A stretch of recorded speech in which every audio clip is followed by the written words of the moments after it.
Hello, hello, and welcome to today's live session. So, today we're going to be exploring when relationships take too much and the signs to watch for. What I have found is that it's really super easy to become emotionally over invested in our personal relationships, often without even realizing it. So, in today's live session, I'll shed light on how our relationships can sometimes drain us emotionally and the signs to watch for. My purpose today really is to help you recognize the signs of emotional overinvestment or overgiving in your personal relationships and provide you with a practical tip to really manage your energy better. Understanding these signs is really important for maintaining your emotional well-being and ensuring that you have the energy to invest in your personal and professional growth and in your relationships, right? So, I mean, it's really important. We want to be able to invest in our relationships because we are all about connecting, about community. Hi, I'm Leslie Gaudet, Self-Care Strategist for female entrepreneurs. I specialize in systems that transform daily stress and constant overwhelm into clarity and calm, while also creating space for personal fulfillment, ensuring that you're present for life's important moments, both in your business and in your personal life and beyond. My self development journey has taught me that managing our personal and professional lives demands more than just hard skills. It requires continuous growth and learning. I'm all about that continuous growth and learning. It's why today I really feel called to share on how understanding your emotional investment in your relationships can transform your life. So last week I shared my personal story about my recent experience with emotional burnout. So really quick, last September my youngest brother passed away, and since then, for the last 8 months, I've been trying to be there for everyone else, my family, my brother, like my mom, my brother, my husband, my clients, new connections, trying to like build my business, meeting new people, scheduling coffee chats, while also trying to keep myself together. I took on the responsibility really of caregiver to everyone in my personal life. And in the process, I was giving all of my energy to supporting everyone emotionally. And it really started to take a significant toll on me. I was constantly feeling drained, but I could not, for whatever reason, pinpoint the cause. I had no idea why I was feeling burnt out. I thought it really was because of my work, juggling my responsibilities as a self-care strategist and also supporting a team of lawyers and paralegals on my independent consultant side. But then I had an epiphany, and it became clear to me that the burnout that I was experiencing was not from work, but actually it was from the emotional energy that I was expending, trying to show up for everyone else's needs and putting my needs very low on the totem pole or not at all, really. I had no boundaries around my personal time when it came to my personal relationships. I didn't realize it until I ended up burning my emotional energy completely out. So if you listened last week, I'd expressed that, you know, on my mom's side, like my mom, for instance, she often expresses negativity, and I was absorbing all of it. I was trying to hold the space for her as I felt it was my responsibility as the oldest now to do that because she had not only lost her youngest son last year, but her eldest son the year before. And I was just trying to be the strong one to help her get through this new reality that she's now facing, this new reality that she's living, being the only girl, the daughter, feeling like I had to step into that role of being that nurturer, caregiver, like all in. But again, I soon realized in doing this that I wasn't being kind to myself. I was depleting my energy without recharging. I finally did realize that what I needed to do was really to set emotional and energy boundaries, around my time. I had to let my mom express herself without letting it impact me so deeply because I was taking it on. And it was crucial that I realized this. It was crucial for my well being. It made me understand the importance of recognizing and managing my emotional investment in my relationships. So I thought of this analogy to share with you because I thought maybe this would be a great way to like explain what I'm trying to say. So think about a time, we're going to talk about electronics for a second. Think about a time when you've used a device like your mouse for your computer or a remote control for your TV, and the batteries start to lose their charge. So at first you might open the case, fiddle around with the batteries, tap on it, and then close it up. And it works for a little while longer, right? And we keep doing this, hoping to get more battery life out of them until the batteries are completely used up. Well, this is exactly what's happening to us when we allow our energy to be drained, because we keep tapping into our energy stores, hoping to keep going a little longer until we're completely depleted and emotionally drained, instead of us changing out the batteries, or in our case, taking time to recharge and reset. We just keep pushing through. And when you don't set those boundaries around your time and allow your relationships to continually drain you, you end up like those depleted batteries. That's why it's essential to recognize when your energy is running low and take proactive steps to recharge. It might mean setting boundaries with others around, again, ensuring you have time for self care and not allowing your emotional energy to be drained completely. It's not about shutting people out. Like, I want you to know that. It's not about shutting people out. It's not about shutting people down. It's about really taking care of you so that you can show up in those spaces, at your highest energy peak. It's really proactively managing your energy and not allowing yourself to be continuously drained by your relationships without taking the time to recharge. So let's talk about your relationships. I want you to take a moment to reflect. Many of you might have experienced something similar to what I have just talked about, with my family.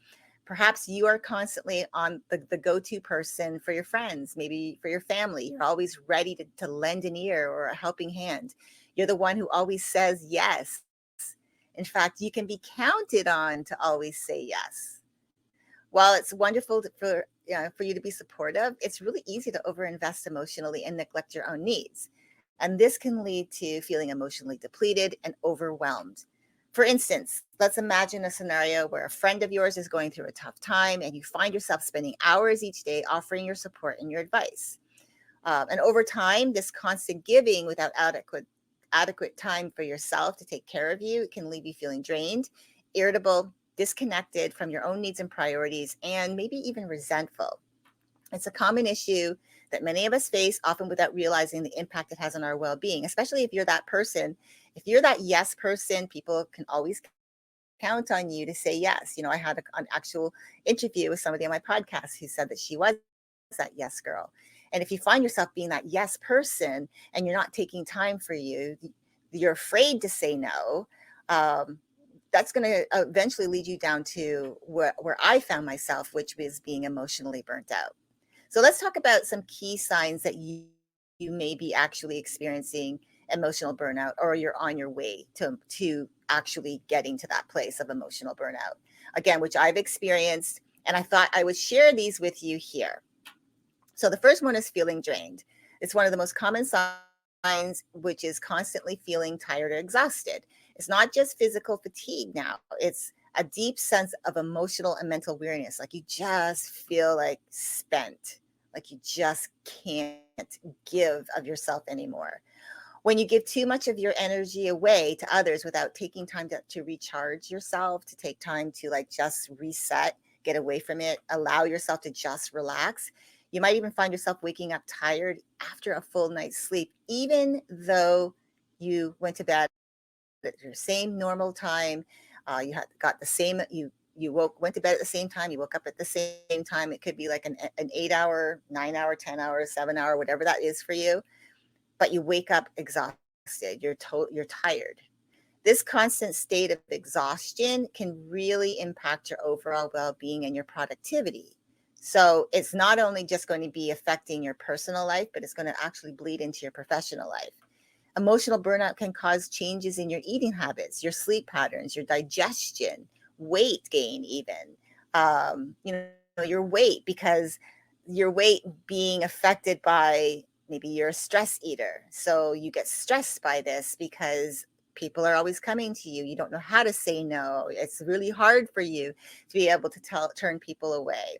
And again, it's really just about strategically planning your time that you can support people, but also strategically putting in place self-care moments for yourself to recharge. I truly believe that it's so important that self-care should be on your calendar first, above everything else, because there's only one of you, and you need to take care of you in order to be the best that you can at everything that you do.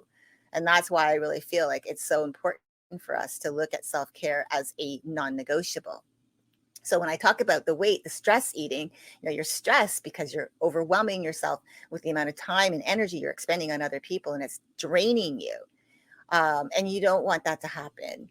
Some of the other things that I've experienced have been heart palpitations because I feel like, oh, I don't know how I'm going to be able to do this anymore. This person doesn't seem to get it. They don't seem to want to move on. They don't want to seem to get better. They don't seem to want to uh, allow change, no matter how much I support them. And it's really starting to have its effects on me.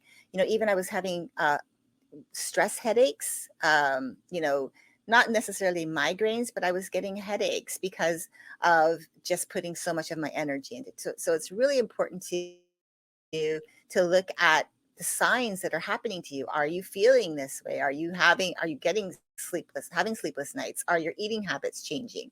I wasn't eating right. I was grabbing for things that weren't really good for me. Are you experiencing heart palpitations really because you just feel like they just can't stop, and I can't seem to get through to this person to help them. And maybe you feel like you have to, maybe you feel like you're that savior, the person that has to save them from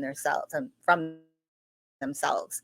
But really all that does to you is just has you expending more energy. And if they don't see it and they're not willing to accept, they're not going to change. And that's okay. It has to be a personal journey, a personal choice.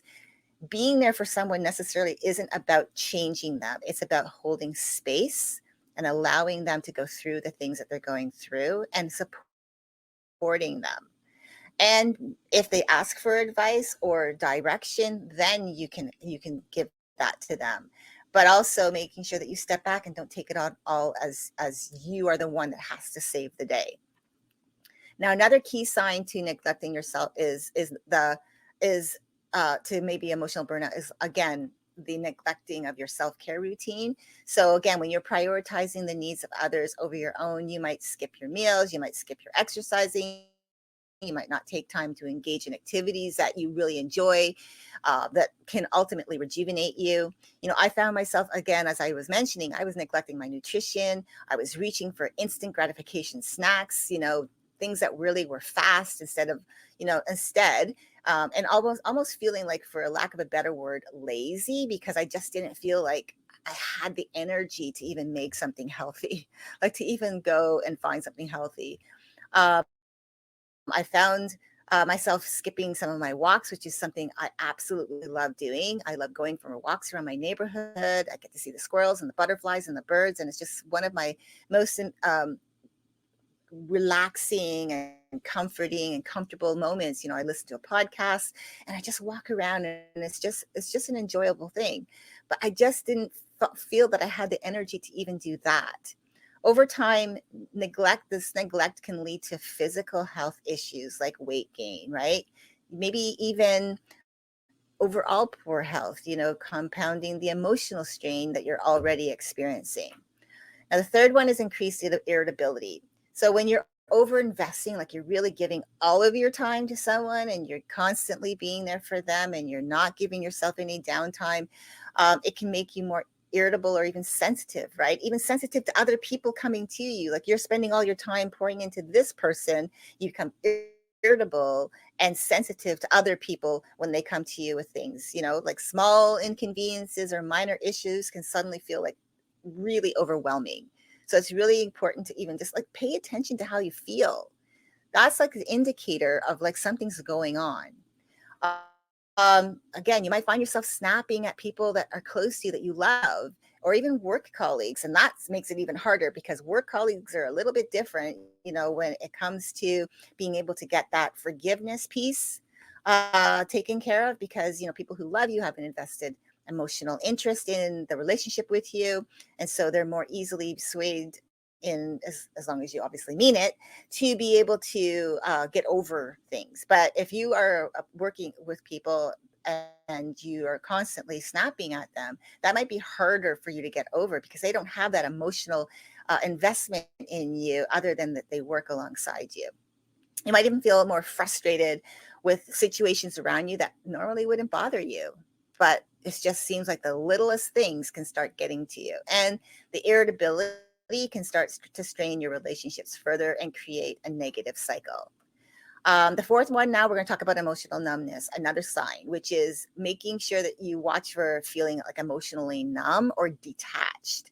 When you're emotionally overextended, you might start to shut down as a defense mechanism. So, it could manifest as a lack of interest in activities, again, that you once enjoyed. Maybe you're feeling just disconnected from people in your life, a general sense of apathy towards life. Like, you're typically empathetic, you're compassionate, but you just don't care.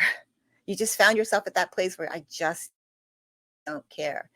It's a way your mind is trying to protect itself from further emotional strain, but it also means that you're not fully engaging in life. And of course, life, in order to be enjoyable, to find that joy, you have to be a participant in your life. So one of the things I experienced is I was feeling resentful for meetings that I had scheduled. I have meetings like today. I have a meeting that's an ongoing every Wednesday that I meet with a couple of other people, a couple of other coaches. It's a support group. We support each other. We talk about our businesses. We talk about life. We talk about what we're working on. We get support around things. And I was starting to feel resentful for those meetings, almost to the point it was like every time that time would come around, I would get really, really, I would get heart palpitations. And I would think, oh, I really just don't want to go. But this is true. This is real. This is life. This is how I was feeling because I got to this emotional burnout place. Now, the last one I want to talk about is difficulty setting boundaries, because this one I think is really important if you're that yes person, right? Um, you might be that person who struggles to say no, and you won't set boundaries around your time. So because you might feel guilty, or you're worried that you're disappointing people if you're not that yes person, the person that always can be counted on, right? But this can lead to really overcommitting yourself, maybe even taking on more than you can handle, and further draining your emotional energy. So this is outside of like where you're supporting someone, but you're now saying yes to other things that you're overcommitting yourself to because you're the yes person. After all, you want to please everyone. You want to be that person who can be counted on. But it's really essential that you recognize when this is happening to you so that you can course correct and start setting healthy boundaries around to protect your well-being, really around your time. It really comes down to time, like protecting your time that you give to other people, that you give to activities. One of the things I think is really super important, and I always stress this with anyone I work with, and really and anyone I talk to about time management, is that just because you have time in a day that's free, you've got that open space. Like I always believe that you should have a lot of white space on your calendar. Um, you shouldn't have to. It shouldn't be jam packed that you become so overwhelmed. The reason why I love having those white spaces on my calendar is it makes you feel better. So something about the nervous system, it actually makes you feel calmer, that you don't feel overwhelmed with things to do. And so when you can look at how you structure your days around the things that you're doing, that comes down to having clarity about the things that you want to get done, which also comes down to really having weekly goals and having daily tasks that help you reach those goals, that help you reach those monthly goals, that help you reach those quarterly goals, that help you reach those biannual goals, which help you reach your annual goals. It's really about how you structure your time and how much time also you put in there for self-care so that you can show up as your best self. So I wanted to at least talk about that, because I know there's especially if you're that person who always says yes, can't find yourself to say no, then this is something that you should pay attention to. So let's talk hypothetical for a moment. You might find yourself agreeing to help a friend move, even though you have a packed schedule and you're exhausted. Or perhaps you find yourself spending hours listening to a family member's problems, neglecting your own need for downtime and relaxation. In fact, they share the same old story every time, almost like they're not willing to move on. And you find yourself repeatedly listening, and just the listening, the self, becomes exhausting to you. Recognizing these signs really is the first step towards taking action to protect your emotional well-being. And by being aware of how emotional overinvestment or your overgiving of your time, how that manifests in your life, you can really begin to make those changes that prioritize your needs, protecting your time and your energy so that you can also then maintain healthier relationships. So let's talk about how an effective way to manage your emotional investment in your personal relationships. And that's by setting clear boundaries around your time. Yes, I talked about time. It's really, really important. Personal boundaries around your time are essential for preserving your emotional energy and ensuring that you have enough left over for you. So how much time are you available? Let's just think about it. How much time are you available to give to that person who tells the same old story to you over and over and over again and is stuck in that negative place, not seeming to want to move on, as an example? How much time are you willing to continuously get on a phone call with someone who is the first, this, they just continuously get into that loop and they keep you on, and it's an hour, and then it's a 2 hour call, and it's all around the same thing. But it's not just the same thing once, it's the same thing over and over and over again. Even though I know you want to be that person to show up and provide them with that support, maybe it's not about shutting them down completely, but it's how much time that you're going to invest in that call. So if someone is saying, calling you, and that's the story they get to, you're going to have, be strong and to say, look, I understand how you're feeling. You feel a certain way about this. Let's talk about this for 10 minutes and then let's change the subject, because we haven't really been able to move on from this. And I really want to be able to support you, but I'm not sure how to do that. So let's talk about it a little bit and then we can move on to something else. I know it's going to seem harsh, but sometimes people just need to be snapped out of it to realize that that's what they're doing, because a lot of the time they don't even realize it. So setting boundaries will help you create, around your time, like I said, will help you create a healthy balance between the giving and the receiving of emotional support. It allows you to be there for others without sacrificing your own well-being and all of your time. And when you establish clear limits, you can prevent yourself from becoming emotionally overextended. So one effective strategy is really about using the I statements, right? People say, saying, if you say how I feel, is that as a way of just saying, like, getting your point across in a way that's not blaming or accusatory, but it's in a way that is just getting the point across about how you feel. It involves expressing your needs and your feelings in a way that's clear and non-confrontational. For example, instead of saying, you never listen to me, you can say, I feel overwhelmed when I don't have time for myself. I need some quiet time to recharge, you know? And so and the reason why I'm saying it, like, flipping from that, which seems so different, like when you say, you never listen to me, to I feel overwhelmed when I don't have time for myself. I need some quiet time to recharge. That could be part of the conversation of when you're getting on the call with someone who it's the same story over and over again.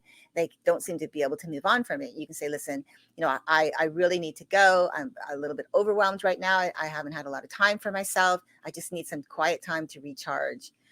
So it's been great talking with you, but I really have to go. And that way you're just letting them know it's not about, you're not putting it on them. You're saying, look, and I'm tired and I just need some time for myself. Using the I statement will help communicate your needs without placing blame on the other person, making it easier for them to understand and respect your boundaries. They're gonna say, oh yeah, completely got it, understand, most people anyways. Remember, it's not about shutting them out. It's about protecting your energy. This is really what this is about. It means you scheduling in regular self-care time and deliberately setting aside time in your calendar for activities that replenish your energy and make you feel good. And self-care can include anything, really. It can. Like, self-care is vast. People look at self-care saying mani pedis and massages and lunches and getting your hair done. People talk about meditation and journaling and exercise and all of these things. But it's really, self-care can really be anything. It could be reading a book. It could be going for a walk. It could be practicing meditation. It could be just having a quiet cup of tea in your favorite nook in your home. It could be anything at all. It could be actually that you find that you get the most joy out of baking or cooking a fabulous meal. By making self-care, and again, that is a self-care moment because you feel good, you're doing it for you. So by making self-care a non-negotiable part of your routine, you ensure that you're regularly recharging your emotional batteries. Also, keep in mind that setting boundaries is not about being selfish. I know people think self-care is selfish. They think, oh, I'm putting boundaries around my time, it's selfish. It isn't. It's about taking care of yourself so that you can show up fully, not only for yourself, but for others as well. When you have clear boundaries, you're better able to support your loved ones in a healthy and sustainable way. So I want to give you some questions. But before we wrap up, I want you to take a moment and encourage you to reflect on your own experiences and your relationship. So, around specifically this topic of what it means when you are giving of your time and you feel like you're being emotionally drained. Because understanding your emotional investment in relationships is going to be the key to managing your energy effectively. So, if you're feeling drained, for example, do you often feel drained after interacting with certain people? Think about the interactions that leave you feeling exhausted. Are there specific patterns or people that consistently drain your energy? Let's talk about self care. Are you neglecting your self care to prioritize other people? So this means reflecting on your daily routine and thinking about, like, are you consistently putting others' needs above your own to the detriment of your well-being? How about the boundaries? When I talk about the personal boundaries, especially when it comes to time, do you struggle to say no or set boundaries? Are you that yes person? I want you to consider how often you say yes to requests, even when you feel overwhelmed. Are you able to set limits to protect your emotional health?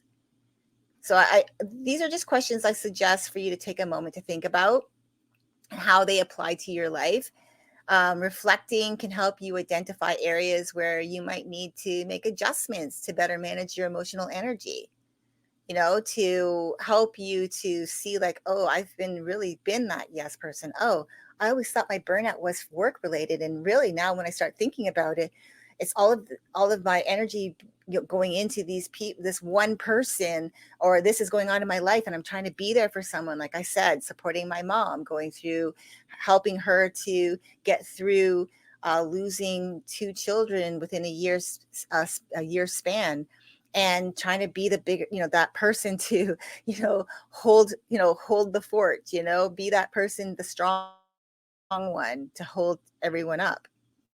But really what that was doing, again, was draining me of everything that I had to give. I hope that you feel confident enough to share your thoughts and reflections in below, because you never know what you're experiencing or what you've experienced that it could do, not just for yourself and being able to release it and to be able to, like, have that conversation and to start a conversation, but maybe others out there might be facing similar challenges, and what you share could give them the courage to actually think, oh, I'm actually feeling the same thing too. What can I do to make changes in my life to help support me?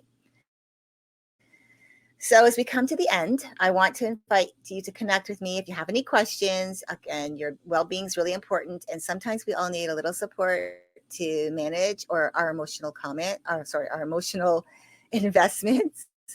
You can DM me with any questions. I'm here to help, and together, we can work towards, creating a healthier, more balanced, more fulfilling, I guess, life. Where you're looking at, you're taking care of yourself in a way that you really can show up as the best version of yourself for you first as well. Then that translates into everything else that you do and the people that you're around.